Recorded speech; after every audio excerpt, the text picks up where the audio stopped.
Head অফিসের বড় বাবু লোকটি বড় শান্ত। তার যে এমন মাথার ব্যামো কেউ কখনো জানতো?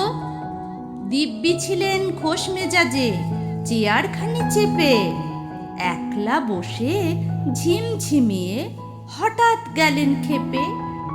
আতকে উঠে হাত পা ছুড়ে চোখটি করে গোল, হঠাৎ বলেন, গেলুম গেলুম, আমায় ধরে তোল। তাই শুনে কেউ বদ্যি ডাকে, কেউ বা হাঁকে পুলিশ, কেউ বা বলে কামড়ে দেবে, সাবধানেতে তুলিস। ব্যস্ত সবাই এদিক ওদিক করছে ঘোরাঘুরি।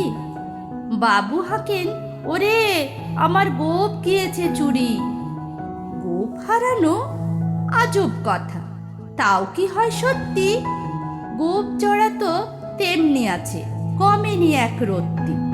সবাই তাকে বুঝিয়ে বলে, সামনে ধরে আয়না, মোটেও গোপ হয়নি চুরি, কখনো তা হয় না।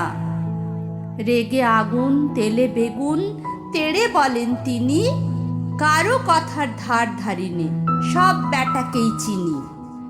নোংরা ছাঁটা ঠ্যাংরা ঝাঁটা বিচ্ছিরি আর ময়লা, এমন গোপ তো রাখতো জানি শ্যামবাবুদের গয়লা। এ গোপ যদি আমার বলিস, করব তোদের জবাই। এই না বলে জরিমানা করলেন তিনি সবাই। ভীষণ রেগে বিষম খেয়ে দিলেন লিখে খাতায়, কাউকে বেশি লাই দিতে নেই, সবাই চড়ে মাথায়। অফিসের এই বাঁদরগুলো মাথায় খালি গোবর, গোপ চড়া যে কোথায় গেল কেউ রাখে না খবর। ইচ্ছে করে এই ব্যাটাদের গোপ ধরে খুব নাচি, মুখ্যগুলোর মুন্ডু ধরে কোদাল দিয়ে চাচি। গোপকে বলে তোমার আমার, গোপ কি কারো কেনা? গোফের আমি গোফের তুমি, তাই দিয়ে যাইছে না।